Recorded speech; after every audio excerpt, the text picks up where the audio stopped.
very good evening to you. The Foreign Office has warned that there is a high threat of terrorist attack in France and Germany. The move comes after the United States urged Americans travelling in Europe to be extra vigilant in crowded places. Both warnings are in response to intelligence revealed last week, suggesting members of Al-Qaeda are planning to mount commando-style raids on European cities. Our security correspondent Frank Gardner has this report. In the crosshairs of Al-Qaeda, Britain, France and Germany have all been singled out as prime targets for the latest jihadist plot to kill Western civilians. The visible security presence around key tourist sites has now been matched by US and British travel advisories, warning citizens to take extra care in crowded public places, but stopping short of saying don't travel at all. We have also updated our travel guidance for people visiting some European countries. This reinforces the need for vigilance against the continuing terrorist threat. Western intelligence agencies like MI6 behind me here, the CIA and GCHQ are continuing to monitor what they consider to be one of the more serious Al-Qaeda plots of recent years. Today's US travel alert has been issued in response to that threat. The Foreign Office too is warning of a high threat of terrorist attacks in France and Germany. It follows the US State Department warning of terrorist attacks in Europe, paying particular attention to public transport systems and tourist hotspots. I believe in being cautious, but I think in this world you can't just stay in one place and hide. But this is what Western governments fear a repeat of: the Mumbai attacks of 2 years ago, where a team of 10 jihadists murdered over 160 people in under 2 days. Al-Qaeda supporters have long dreamed of replicating this in Europe or the US. Earlier this year, intelligence picked up that those dreams were turning to actual planning.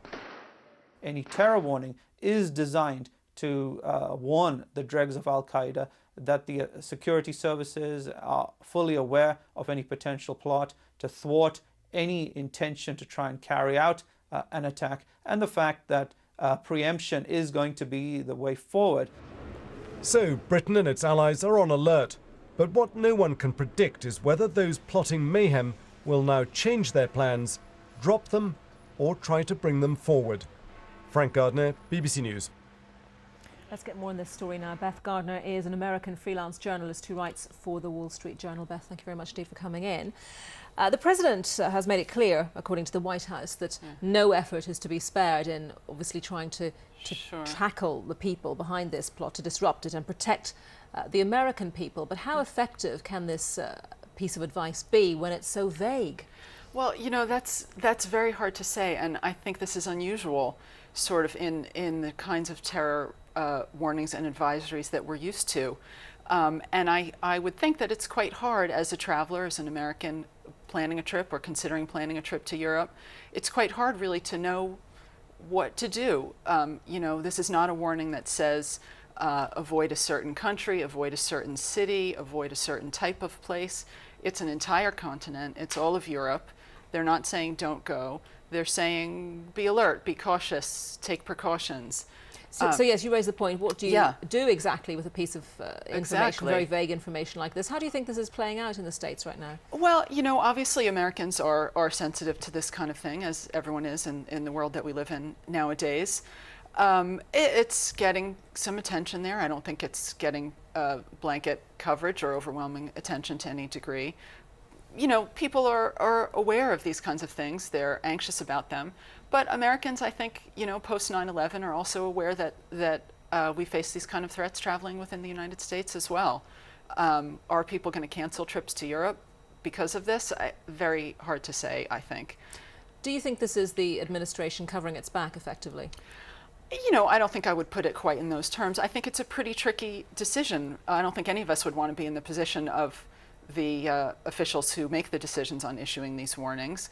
On the one hand, they don't want to, listen, obviously they have some information that they're concerned about. We had a lot of reports in the news last week about intelligence on a so-called quote-unquote Mumbai-style attack in multiple European cities at once. Obviously the European authorities are concerned as well. We had the warning from the British officials today.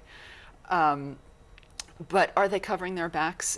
You know, I think there may have been some disagreement. I think there were some indications of some, at least a vigorous debate within the State Department over what to do.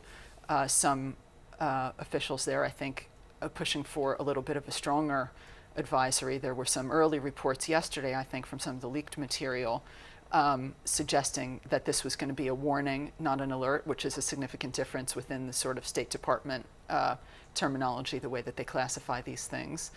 And originally what we had heard from some of the sources there was that this was going to be urging Americans to avoid public places in Europe, which is quite strong when you tell people to avoid particularly such a broad category of places such as that.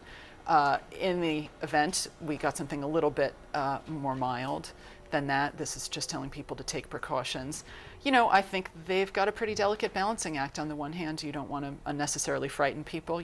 They're certainly quite aware that what they say has an impact on the tourism industry, on flights, on hotels, on all of that. On the other hand, who would want to be the one in the position of, if an attack does actually happen, having to admit or have it come out that they had some information that they didn't share with the public. We've been there before, and that's not a good place for them to be either. So. Okay, Beth Gardner, thank you very much. Thank you.